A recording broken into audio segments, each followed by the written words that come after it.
health centers impacting staff and patient engagement. Apologize for being a few minutes late. We were having a little bit of technical difficulties, but I think we're through that now. Just want to let you know that this session is eligible for 1 CME credit, so make sure you fill out your evaluation. Please use the chat box or the Q&A box to ask questions as you think of them. Also, if you need any kind of technical support, please send a chat to Rick Brown, our host. We are recording, and the recordings will be available through Crowd Compass through the session page in about 3 business days from the session. And then you can also find another option or another way to complete the evaluation there in Crowd Compass. All right, can you give me a thumbs up if you can see the presenter slide, Amanda? All right, so we have 3 presenters today. Amanda Moody, who is the director of the Planetree Institute at Hudson River Healthcare. In this role, Amanda is responsible for creating and sustaining a culture that promotes person-centered care across HRH Care's 43 health centers and administrative locations. We also have Teresa Morocco, and she serves as Fairhaven Community Healthcare's Vice President for Human Resources, and she's responsible for creating innovative ways to engage all employees and establishing the culture, systems, and training that will develop the best leaders and empower employees to solve problems. And then we also have Denise Dean. She's an adult behavioral health patient navigator at Fairhaven Community Healthcare, and she co-leads the Planetree Steering Committee charged with keeping Fairhaven Community Healthcare on its course to provide excellent, culturally competent, and accessible care. I'm going to go ahead and have you hand it over to you, Amanda. Thank you. Great. Thanks, Sabrina. Hi, everyone, and thank you for joining our session today, for ending your day with us.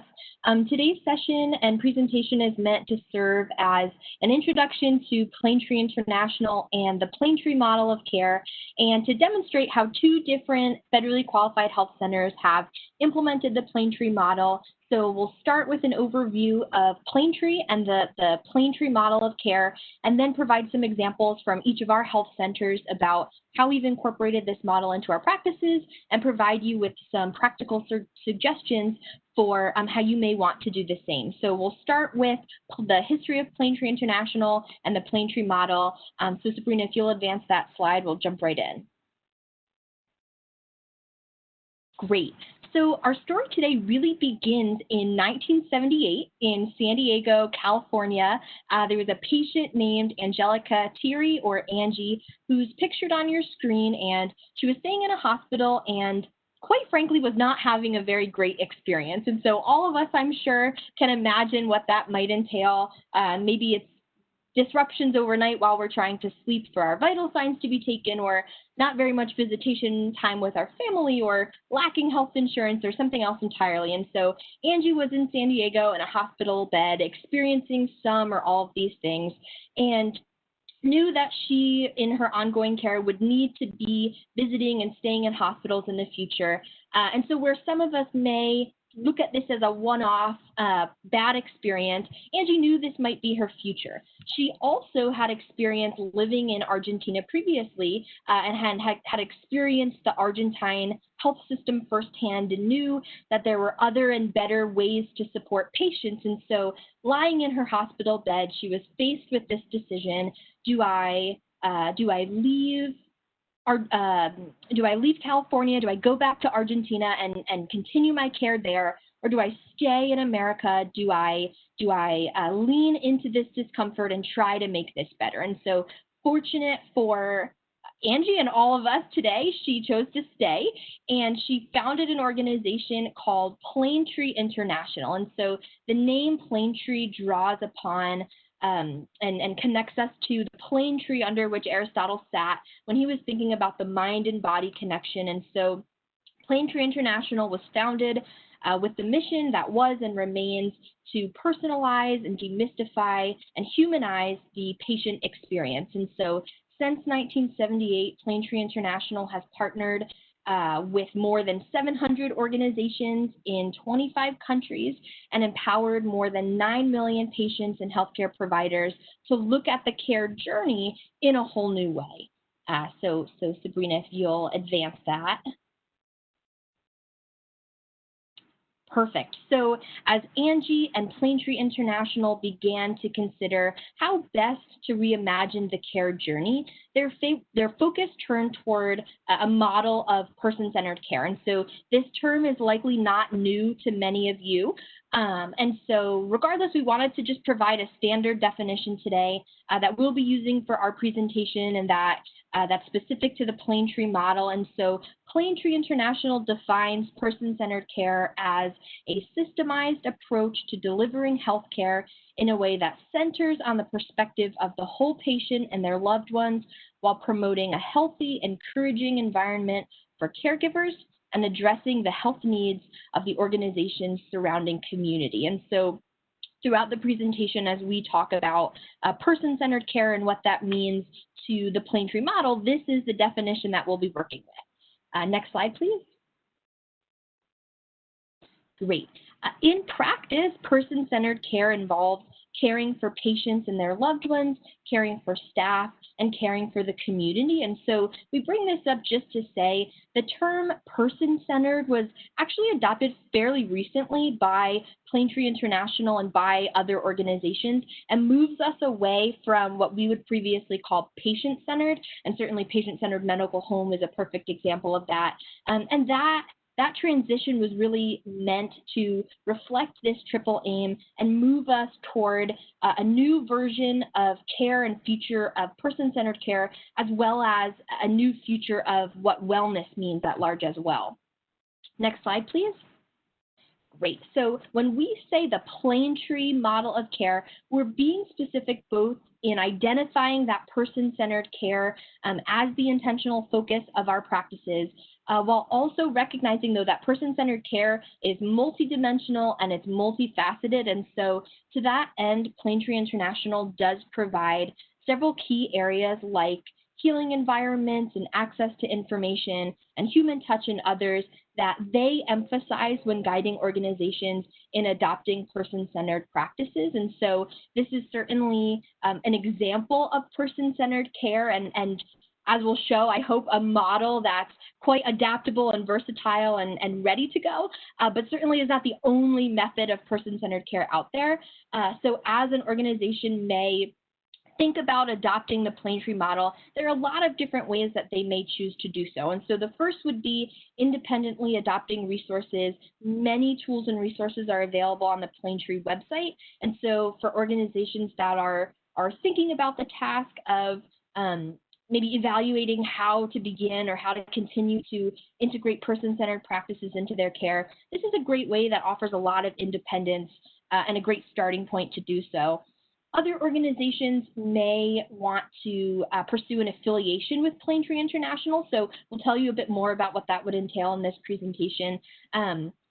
Keep in mind, right, Planetree International is working with 700 organizations in 25 countries. There's a lot of expertise on that team. Though they are small, they are mighty. And so having an affiliation with Planetree International is a great way to get some clear guidance and support from experts.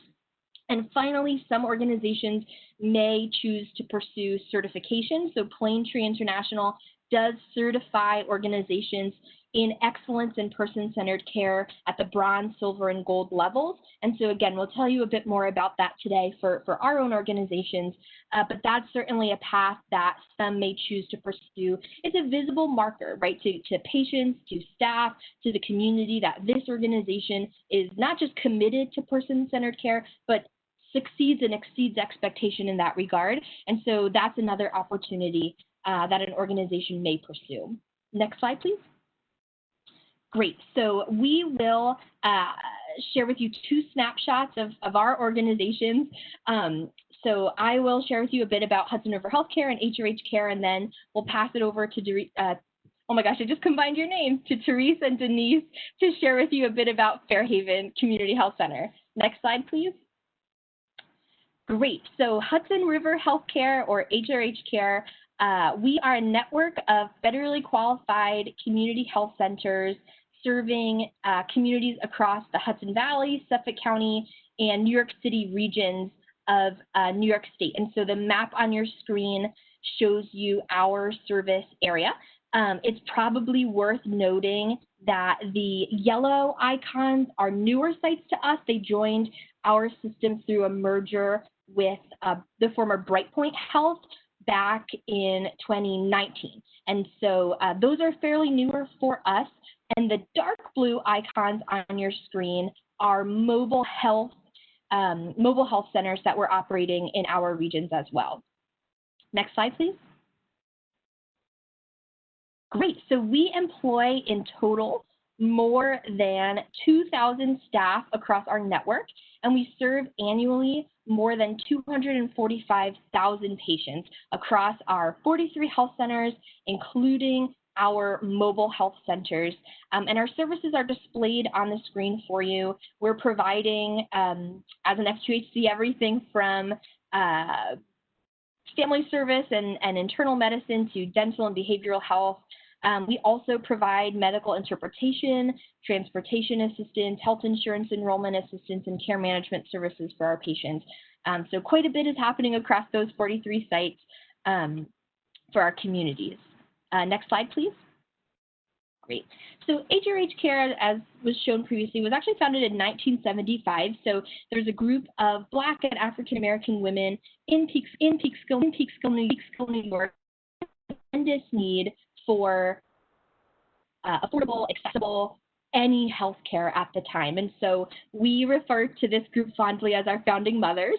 And so they, with the rallying support of the Peekskill community in Westchester County, opened the very first HRH Care Health Center in 1975 in Peekskill, New York, with the very same mission to serve the underserved that drives us today. And so in the early 1990s, our president and our CEO, Ann Nolan, first learned about Planetree International. And in 1992, a team of our staff and our leadership under Ann's direction traveled out to Oregon, where there was a health system that was Planetree designated. And they saw in action the same kind of spirit of person-centeredness that we were embodying back in New York. And so under Ann's leadership, we started a formal affiliation with Planetree International in 1992. We became the first F2HC to do so. And at the time, we chose to focus and emphasize 4 areas of our practice and start there in integrating and adapting the Planetree model. And so those areas, they're on your screen. They were staff development, the physical environment, clinical and support services, and patient voices. And so for the sake of time, I just wanted to tell you about 2 of those areas. So the first was staff development. We started to develop and facilitate trainings and workshops and other opportunities for staff to reconnect to the mission of the health center, to develop themselves personally and professionally, and to be able to spread the message of person-centered care across the organization. In the area of the physical environment, we took stock of each of our health centers. Patients actually walked around and helped us continue to do this, to be sure that our health centers were inviting and welcoming and safe places for those patients as well as for our staff. And so we were emphasizing, when we could, natural light, clear paths for navigating the space, making sure in our waiting rooms that there were spaces where families and caregivers and patients could gather together. And this was actually key for us, I would say. So in 1992, we had 2 or 3 health centers. As I shared, we now have 43. So as we grew pretty exponentially, especially in the early 2000s, looking at our physical environment was incredibly important to us. So this obviously has continued through to the present. And in 2019, we convened a group of leaders and staff and patients, and we looked at reinvigorating, reimagining our Planetree Institute. And so in doing so, we shifted the focus to the concept of the why and began to incorporate that into our Planetree programming. Next slide, please. Great. So we wanted today just to summarize for you, that's a bit of the history of our involvement, but at present, there are four areas of our involvement with Planetree and adoption of the model that we think are especially poignant. So we'll share with you a bit about our Planetree Institute, our 2-day Planetree staff retreat, how we're using patients as partners and quality agents, and finally, our silver level certification. Next slide, please. Great. So the Planetree Institute, like I said, it was sort of reinvigorated in 2019, but it's something of a separate body for our organization that helps to guide our implementation and our integration of person-centered care and the Planetree model. And so it's led by an executive director who's a senior level administrator for HRH care, as well as a director, and that's the role that I hold, as well as a committee that's comprised of leaders and staff from all levels and patients. And so we are designing and providing development opportunities like learning collaboratives and workshops and live trainings now virtually as well for our staff.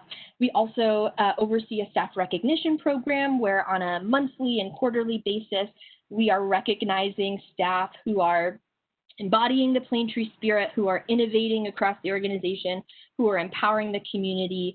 There are several subcommittees that fall within the Planetree Institute. So our Wellness Committee, our Cultural Competence Committee, and our LGBTQ Committee all fall within the Planetree Institute. And we just wanted to share the image on your screen. So that's actually a banner that we use and incorporate into all of our communications from the Planetree Institute.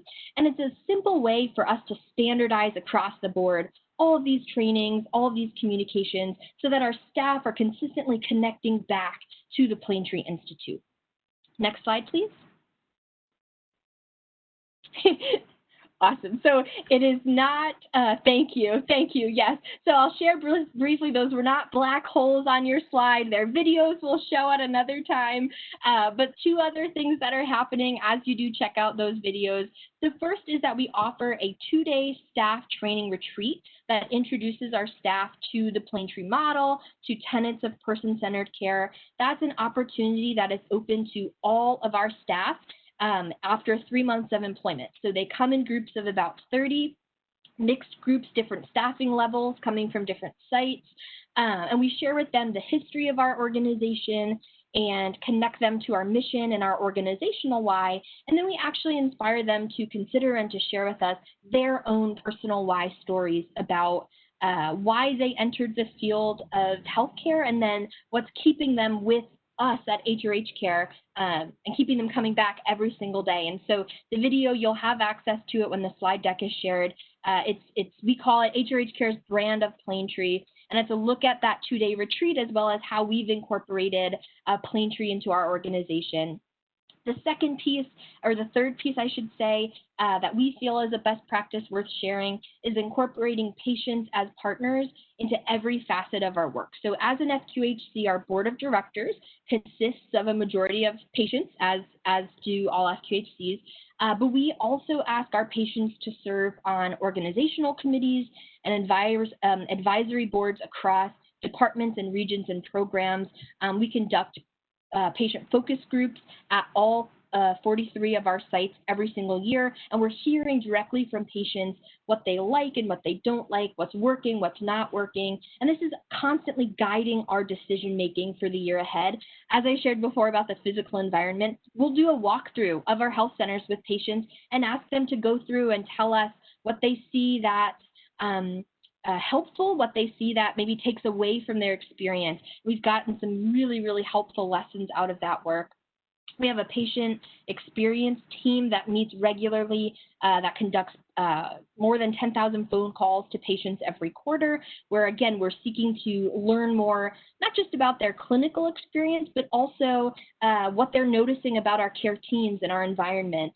And then finally, we're frankly just listening to patients as often as we can. So anywhere we go and we're in the health centers, as patients share stories on social media or otherwise, we're trying as a Planetree team to capture and collect that information. And so again, when you check out the slide deck, there's a video in there. We recorded it last year. It's actually one of our providers and a patient talking about her journey, learning that she had diabetes and being able to self-manage that diagnosis and condition. And so they talk about the partnership that they developed in and outside of the exam room to make that happen.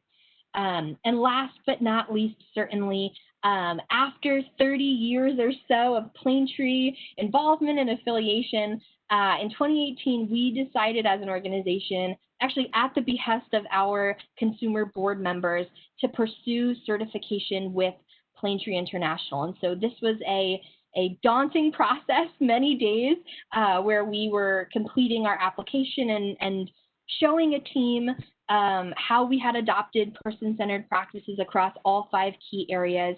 We had a site visit by Planetree International, and they visited about 13 of our health centers. They met with our leadership team and staff and patients and conducted interviews.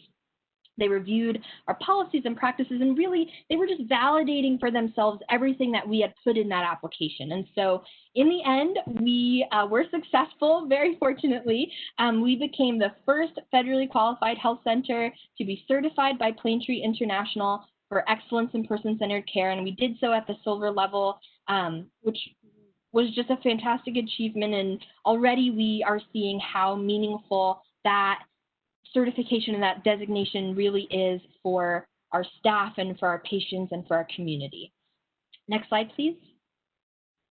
Great. So you know, it's hard in some ways and easy in others to summarize everything that we've learned in my lifetime, right, for Planetree International and at HRH Care. So here's just a bit of what we have taken away in putting this presentation together. The first piece is start small and big, right? So if you are learning about Planetree International for the first time, please do not feel you need to go tonight and look up the certification process. It would take any organization time to get there. Start small and looking at the practices that you are already proud of and making happen, and how you can build slowly in a stepwise manner on what's happening. The next piece would be including staff from all levels of the organization and patients in developing different programs from the beginning. So there's nothing worse than thinking you've got a great plan for a training that's going to benefit patients, and then realizing 3 months in that it's just missing the mark for patients. And so having some patients at the table, having frontline staff at the table, having clinical and administrative staff together at the table is a really great way to make sure you've got different perspectives, different experiences, different backgrounds coming together on your work. Another one for us, so appointing a high-level staff member who can drive and maintain the engagement of the CEO and senior leadership. This is just a clear investment from the very top of an organization that demonstrates to all staff and patients the true commitment of an organization to this work. And so this was a real clear, it's actually incorporated into our triple aim and our strategic aims and measures. And when we think about our key performance indicators, Planetree is constantly a part of that. And so this is a very clear way to show that this is not a feel-good add-on program. It's integral to the health center. And finally, Planetree is impacting all aspects of your health center, whether you're calling it culture or staff training or Planetree or person-centered care. All of the aspects and things that we've talked about are showing up in every nook and cranny of your health center. And so as you assemble a team, for us, it's our Planetree committee. For others, it may be something different.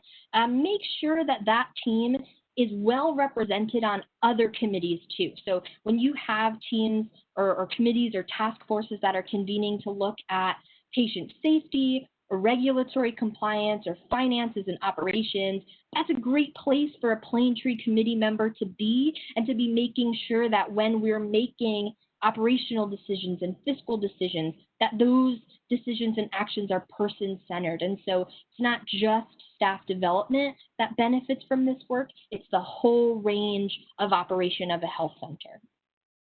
And I think the next slide passes it over to Therese. Great, awesome.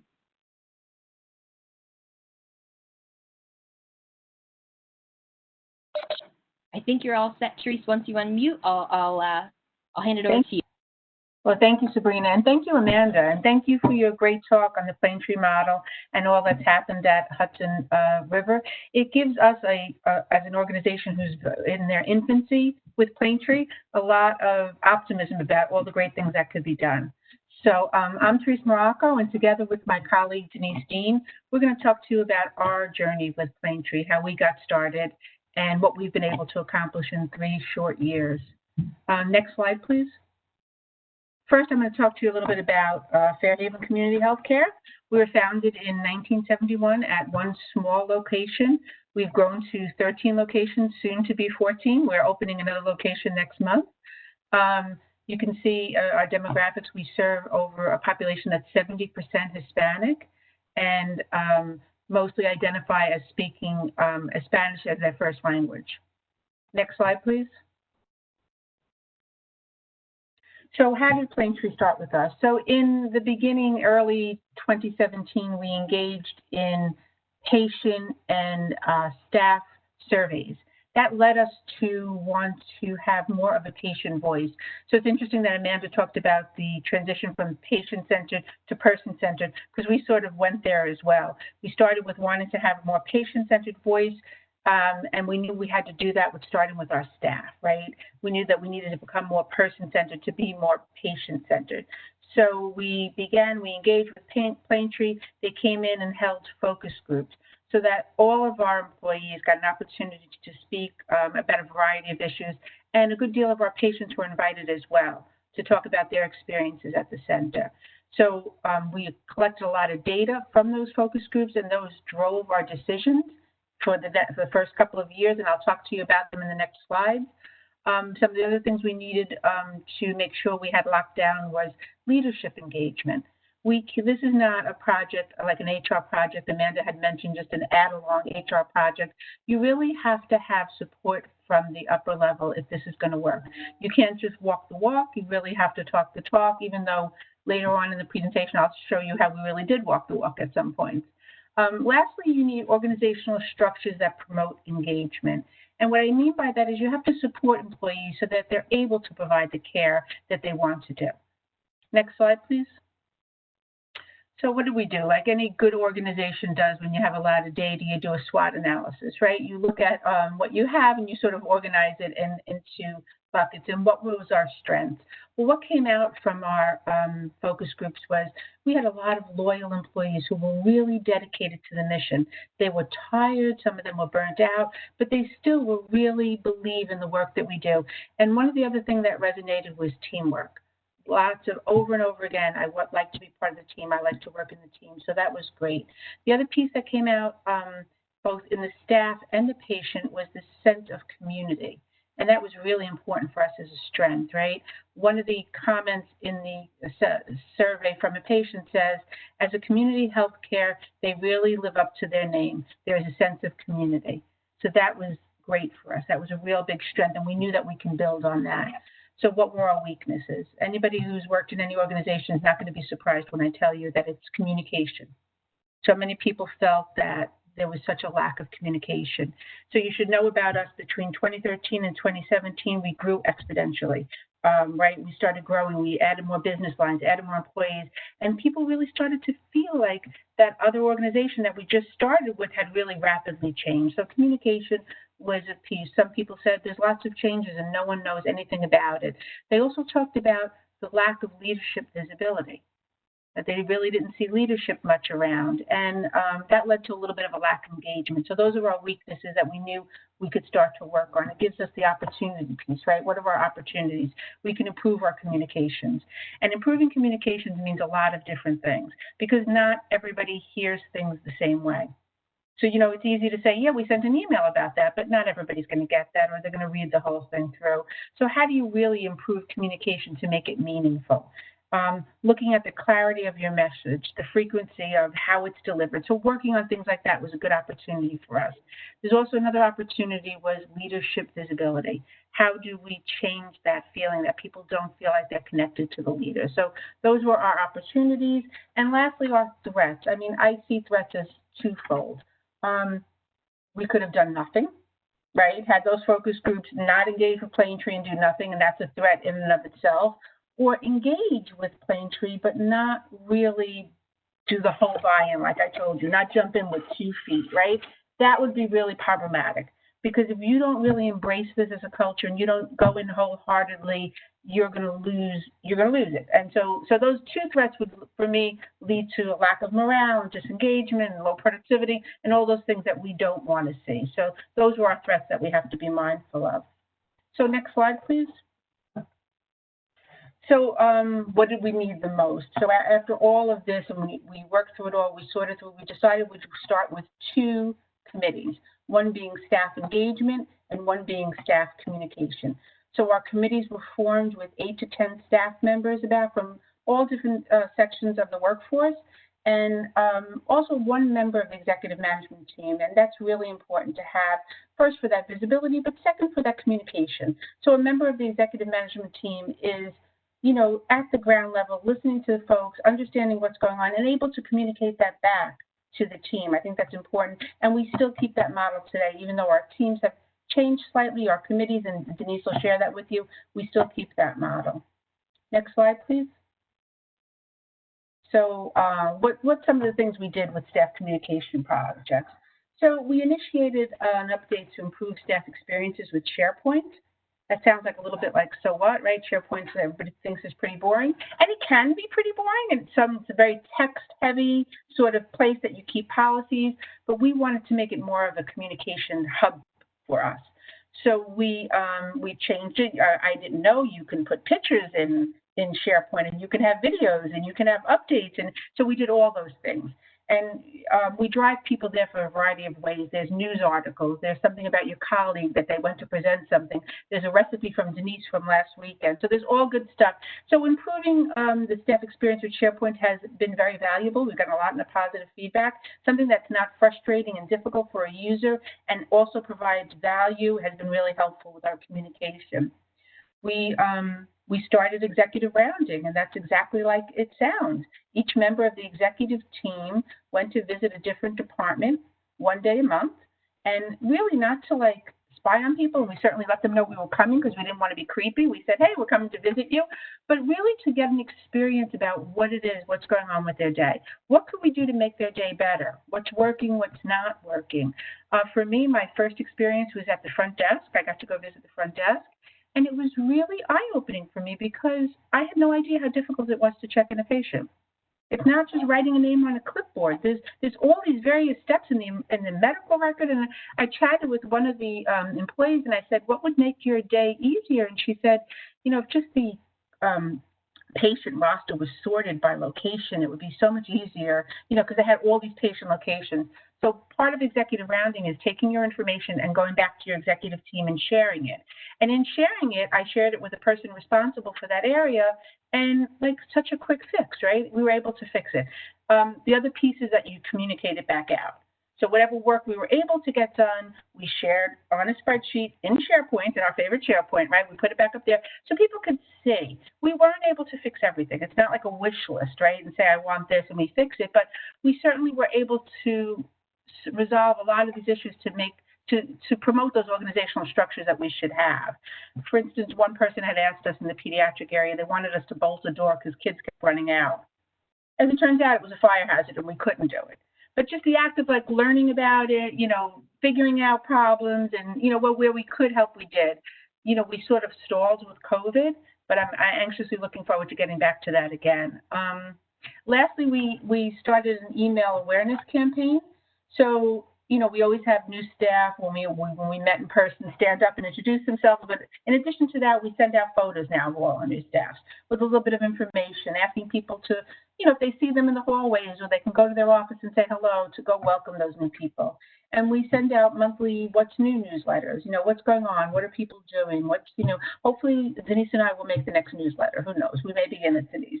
And there's contests, right? There's contests and trivia and prizes. I've yet to win any swag from Fairhaven, but I still continue to try. These things sound, small and they're low-hanging fruits, but they really, they mean a lot. So I'm going to ask Sabrina to hand the ball over to Denise, who will tell you some of the other stuff that we're doing.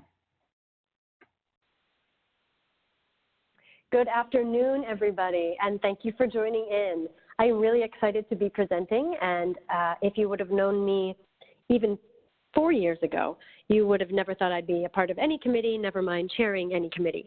But I really wanted to talk with you about the 2 Planetree-driven committees that we've got going on now at Fairhaven, because I'm really excited about some of the things that we've done. So I want to first talk about staff engagement. That's the one that I joined first and then became chairperson of.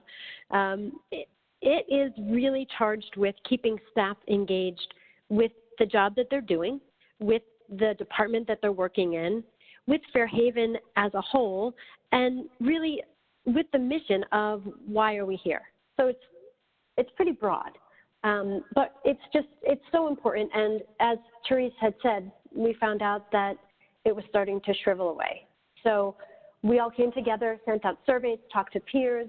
It's a group of, now we're down to about 7 or 8, but we began at about 10 people, really broadly across the spectrum, getting feedback about what could keep people here and keep people happy.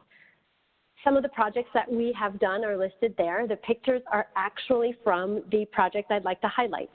So I'm really proud of what we call connection fairs. So 4 times a year during our monthly all-staff meeting, we have an okay from EMT to take over. We have everyone up and on their feet. The entire staff are sorted by first name into small packs, and they travel to different locations throughout the clinic. And at each station or pod is a presentation from a different department. So we do about 5 or 6 departments per fair, and that department gets their 8 minutes in the spotlight to talk about who they are, what they do, and why they do it, and why they do it here at Fairhaven. So it's a win-win. They get to have a little bit of bragging rights and get an audience, and the rest of us get to know who they are, what they do, and see how broad and big Fairhaven is. Again, going back to that initial survey, we were growing so quickly, people didn't know what, like they say about the right and the left hand, we don't know what the hands are doing. So always got positive feedback from that, both from the presenters and from the staff, and then we ended it with coffee and a big buffet of things you really shouldn't serve in a health center, but hey, it kept everyone happy and it made everyone's day just jump-start it in a really positive way. So we're about to do our first one of those virtually by Zoom. I'm a little anxious about that, but that's going to happen next month because, as you all know, everything has changed now. We've got new, anyway, in the interest of time. Moving on. So in the interest of time, next slide, please. We had to change a lot, as everyone did with COVID. Can't do an ice cream social or a chili fest or even a real connection fair. So we did things like sending out recipes, both that I dug up from my stash, but also encouraging staff to send their favorite recipes with pictures and send them out during the week with a dessert recipe. We didn't care if that was healthy on a Friday. And next slide, please. We decided that exercise would really help us with our stress management. So we perhaps unwisely chose to start with CrossFit, and we discovered the joy of a burpee. And we did that for a month, and then we switched over to yoga and learned a little bit more about relaxation and breathing and taking a little control away from that stress monster that was making us all crazy. So we're still active, we're still doing things. We admittedly did take a break in our meetings during COVID, but they're starting up again. Again, we've got a connection fair to plan for October. So that is the super fun committee. Open to any staff member to join at any time. They can shoot me an email. I'm happy to add them to the invite list. The only requirement is that you're ready to roll up your sleeves and work, which takes me to the more important committee, the steering committee. So communication is vital, staff engagement is vital, but we really had to sit down, get serious, and do the real work. And that meant choosing a group of individuals from all different departments who department heads and EMT knew we're ready, we're committed, we're going to be the folks that sat around the table, looked openly at problems, and came up with solutions, and we're ready to do the steps that it needs to make those things happen. So steering committee began, advance the slide please, in March of 2019.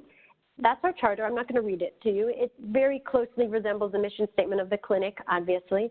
And really our goal is to keep this ship on track and keep it moving forward. So I mentioned I'm not a committee person. I have not been a committee person because in my brain, committees were a place where people sat around a table and talked and talked and talked and talked and talked, and I can't do that. So I co-chair I chair both of these committees, and I'll only do that if they're action-based. So each committee meeting has action steps embedded in and for members to work on after the meeting and report back in the next meeting. So the steering committee has a pretty hefty task. And the next slide, please. Some of the things that we've done based on surveys that we've sent and feedback that we've received, we've studied front desk flow to see why were patients getting stuck, where was the bottleneck, why from start to finish did it take an hour and a half for people to get out of the building in a 20-minute visit, and made some changes because of that. One of the things I'm most proud of is we had patients, I'm sorry, let me back up. Our steering committee is about 10 to 12 people with 2 patient reps and EMT representation. And it was our patients that said, hey, I have a suggestion. Your waiting room is a chaotic mess sometimes. What can we do? Can we get some better signs up? So we had them help us draft signs, had them translated into Spanish, and got better signs up in the waiting areas of all of our sites. To really encourage people to, what's the exact verbiage? To please keep your voices down because people may not be feeling at their best today. Not rocket science, but we didn't think of that. We just had a sign that said, please don't speak on your cell phone and don't eat. Didn't really solve the problem. So as I hinted to, suggestion boxes are now up in all of our sites. We have fewer people in our sites, but we have literal suggestion boxes and a virtual suggestion box up on SharePoint for staff. We worked hard to codify our 5 values. We have done much discussion. Our committee went out to their respective teams and pods. We've sent out emails and all staff surveys and come up with 5 pillars that we really stand for. That would be equity, compassion, excellence, respect, and community. And you can imagine in this time, it's a real challenge to say that we stand for all of these things. And one of the recent additions to our steering committee is a subcommittee, a diversity and inclusion subcommittee, which I'm happy to report had their first meeting this month. And we'll hear a little bit more about what their action plan and action steps can be. Most importantly, the jewel in the crown of our steering committee is CHI. So CHI is a training offered by Planetree that stands for Compassionate Human Interaction.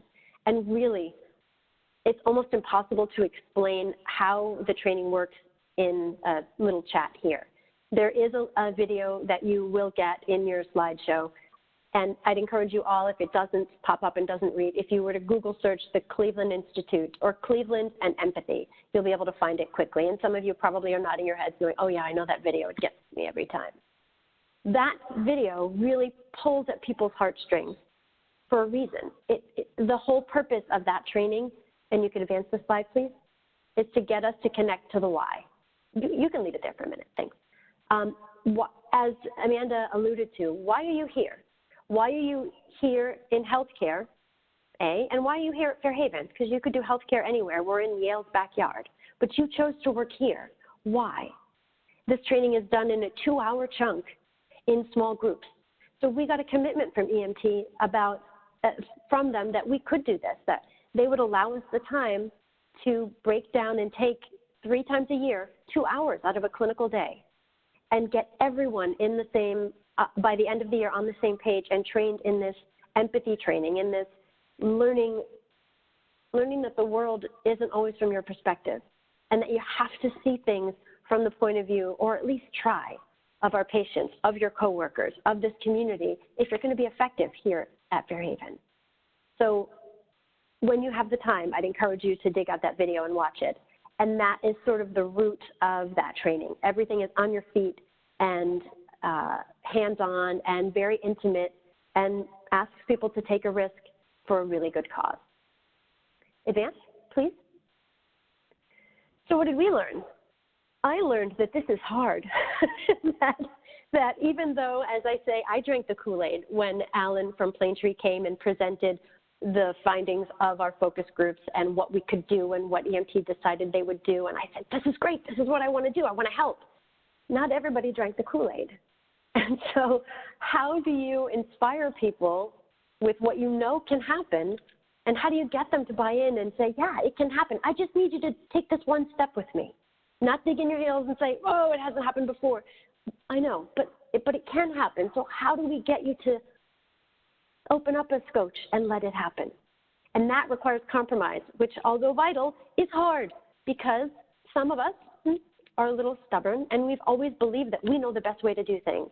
And to open up and realize that just because it's the way we've always done it doesn't mean it's the best way. and I'm sure you've heard that a million times, is hard. But it leads to change, which, if anything, COVID has taught us change is vital if we're going to stay alive, literally, never mind in our business of healthcare. But it's hard. Humans are not set up to change. We are resistant, but resistance can be overcome. We can continue to talk about what Planetree means, what person-centered care means. And if we keep that as our focus, it's not going to be impossible. We just have to all work together. So what I had intended to show you were the voices, some of the voices of Fairhaven. And again, you'll see them if you can when you click into the slide desk. We had 2 employees, a recent and a veteran. And our last is Guadalupe, who's the patient, one of our 2 patient reps that sits on the steering committee. So I guess that wraps it up for Fairhaven and Planetree. I'm just so excited that we're able to have Planetree on board, that we're able to be in this journey. We're teeny tiny compared to Hudson River Healthcare. We got to see how big and broad the Planetree experience can get. And if it works in a tiny spot and it works in a massive spot, I'm not here to be a Planetree salesman, but I've got to think it can work for you.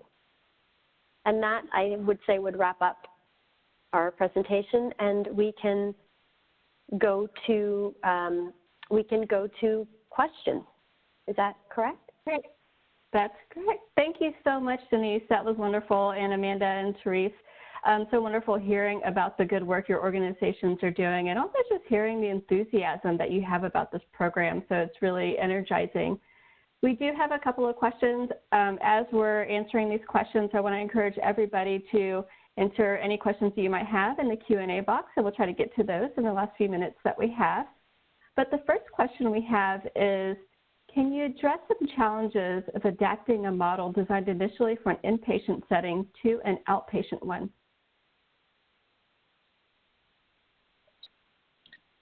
I can jump in and then maybe turn it over to the Fairhaven team. So this, I thought it was a great question from Doug, and I was thinking a lot about it in the second half of the presentation, and it really came up for us in, frankly, the certification process. So just like the model was built in and in many ways designed for an inpatient setting, the default setting of the certification is also inpatient. And so one of the things that we had to do through that process, and I think just in application to our Planetree work in general, is to keep that heart, because that doesn't change whether a patient is with us, you all know, 40 seconds or 40 hours. We want them to have a patient-driven, person-centered experience. So we kept that heart, but then we started to think about the ways where, yes, an inpatient setting is unique, but so are we. And so one of the questions that came up in the certification process for us was around food. And food that's provided in inpatient cafeterias that we certainly don't have. But we started to look at, as a team, how do we address food insecurity in our communities? And what are we doing around that same general area, but in a way that fits our setting? And so I think that there are definitely challenges. And I would say I think that the Planetree team, if and as you pursue certification in particular, I think they do a great job of being amenable to understanding those changes and making those adaptations. But I think that the great thing is that you can make those changes, right? So the heart never leaves the work, and it's very much the same. But just as those are unique spaces, so are outpatient spaces. And so it's finding, if it's not a direct link, finding the way or the thing that makes us unique and then applying the model there. Mm-hmm. I think I would add that one of the things that is a challenge for us is there's a lot of control in an inpatient setting. So we don't have as much control over things in an outpatient setting. So really getting buy-in from EMT that we're allowed to carve out the time. We don't have a rounding where we can address this every Tuesday. It really took a commitment, and taking clinical time away from a nonprofit community health center is hard. It's a big decision. It's not a light, okay, well, it'll make things better, so okay. It really took some balancing, but they are on board to do that whenever and however they can. I agree. I'll just add that I agree. It's always the same in the heart. And I could share with you a personal experience that I had a family member who was a patient at a hospital who I really could not believe the treatment was so wonderful, because usually I'm very critical, and I pick up a something by the bedside, and it's a Planetree organization. It's Stanford Hospital. And I said, oh, my goodness. So I asked them if I can come to see their orientation so that I could see what they do and what I could adapt. And Amanda, I would agree with you. We can make those changes. Yes, Denise, that was the first thing I thought of. There's so many more resources in the hospital, and there's so much more time. Those are the challenges. But yes, I agree with you, Amanda. There's so many adaptations that we can make because the basic message is the same. So. Great, thank you. And I think we have time for one more question. Can you mention, is there any positive or negative unintended consequences of pursuing this model of care for your organization? Yeah, I want to jump in immediately and say, as people have alluded to, the negative consequence is that if you don't follow up what you say with what you do, you're destroyed. It's very easy to say, oh, we have Planetree, and be done with it. I think and we've heard this, the unintended consequence for us was that somehow with all that we did, and I could fill slides with all the engagement committee had done and communication, people still came up to me and said, what's Planetree? So I think if you're not very ready to tell the world, tell your world first and then the world what you're doing with Planetree, then it looks like you're not doing anything and you just have another name attached to your clinic for show. Thank you. And then Amanda or Therese?